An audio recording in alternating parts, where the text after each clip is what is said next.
Willow Creek was a quiet town, where time seemed to move slower, and the hum of daily life was predictable.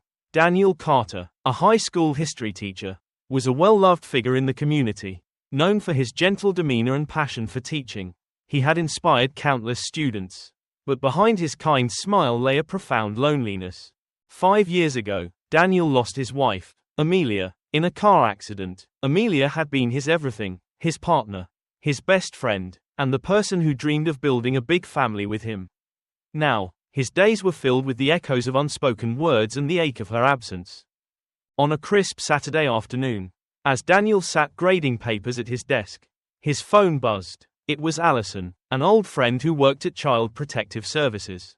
"Daniel," she said, her voice tinged with urgency, "I need your help. We've just taken in 7 children, siblings. Their parents were killed in a car accident, and there's no family to take them. We're facing the heartbreaking reality of splitting them up."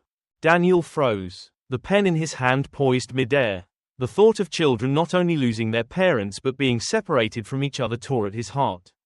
7 children? He asked, his voice low. "Yes, ages 3 to 13. Daniel, I don't know who else to call. I know this is a lot. But could you meet them? Just meet them. They need someone to give them hope right now." Daniel hesitated for a moment. What could he possibly do for 7 children? But something in Allison's voice, something desperate, spoke to him.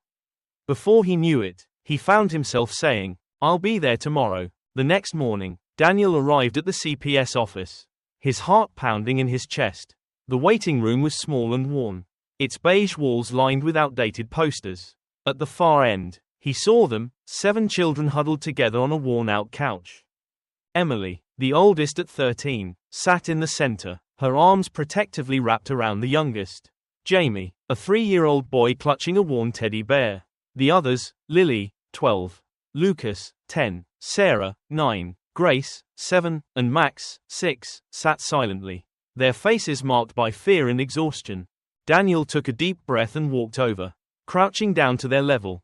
"Hi," he said gently, his voice warm. "I'm Daniel. I just wanted to stop by and see how you're doing." Emily looked up at him, her dark eyes wary. She didn't say a word, but her gaze spoke volumes. She had taken on the role of protector, holding the family together as best she could. Jamie, sensing Daniel's friendly demeanor, buried his face in Emily's side but peeked out. Curious. To break the ice, Daniel reached into his coat pocket and pulled out a small toy car. "I found this on my way here," he said, holding it out to Jamie. "I thought maybe it belonged to a race car driver. What do you think?" Jamie hesitated but eventually took the car, his tiny fingers brushing Daniel's hand. It was a small victory, but Daniel felt a flicker of connection. "I know things are scary right now," Daniel continued, addressing all the children, "but I promise, you don't have to face this alone." As he stood to leave, Emily finally spoke. "Are you coming back?" she asked, her voice quiet but firm.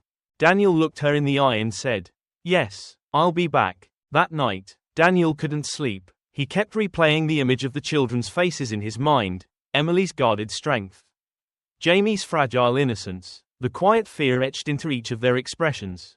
The thought of them being separated from one another was unbearable. At 3 a.m., he got out of bed. Pacing his small living room, he glanced at a picture of Amelia on the mantel. It was from their honeymoon, her face alight with joy. "Amelia," he whispered, his voice cracking, "what would you do?" Her answer seemed to echo in his heart, "You know what to do. Daniel, you've always known." By morning, he had made his decision. He called Allison. "Allison," he said firmly, "I want to adopt them, all of them." There was silence on the other end of the line before Allison finally spoke. "Daniel, are you sure? This is a monumental decision. 7 children aren't just a challenge, they're a complete life overhaul." "I know," Daniel replied, "but they deserve to stay together, and I'll do whatever it takes to give them a home." Bringing 7 children into his modest 3-bedroom house was chaotic, to say the least. As the CPS van pulled into the driveway, Daniel stood at the front door, hands trembling but a determined smile on his face. The children filed in one by one, clutching their small bags of belongings. Jamie clung to Emily, his wide eyes darting around the unfamiliar space. Lily and Lucas immediately began exploring, while Grace and Sarah hovered near the door, unsure of what to do. "Welcome home," Daniel said, his voice soft but steady. This is your home now. Dinner that night was spaghetti, a simple meal Daniel hoped would ease them into this new chapter. But the atmosphere was tense. Jamie spilled his juice, Max refused to eat, and Lily and Lucas argued over the last piece of garlic bread. Grace quietly began to cry, overwhelmed by it all. Daniel felt helpless but didn't give up. After dinner, he gathered the children in the living room. I know this is hard, he said, his voice steady, and it's okay to feel scared or sad or even angry. But I want you to know that I'm here for you. No matter what, we'll figure this out together. Emily studied him for a long moment before nodding. It wasn't much, but it was a start. The first few weeks were filled with growing pains. Daniel quickly learned that each child had their own unique personality and needs. Emily was fiercely independent, often taking on too much responsibility. Lily was artistic and sensitive, while Lucas had boundless energy and a mischievous streak. Sarah was quiet and introspective. Grace was shy but sweet. And Max was curious and full of questions. Jamie, the youngest, needed constant reassurance. Mornings were chaotic, with everyone clamoring for breakfast and the bathroom. Evenings were a blur of homework, sibling squabbles, and bedtime routines. Daniel was exhausted but determined. One night, as Daniel struggled to braid Lily's hair, a task he had Googled earlier, she giggled for the first time since arriving. You're really bad at this, she teased. Hey, I'm trying. Daniel laughed, grateful for the moment of levity. Slowly, the walls began to come down. The children started to trust him, and Daniel found himself falling into the rhythm of fatherhood. But the challenges were far from over. In these chapters, Daniel faces the challenges of navigating a multiracial family in a small, predominantly white town. Each child grapples with their own struggles. From bullying at school to questions about their identity, Daniel must learn not only how to be a father but also how to support his children in ways he never anticipated. Through patience, love, and an open heart, Daniel begins to forge unbreakable bonds with his new family.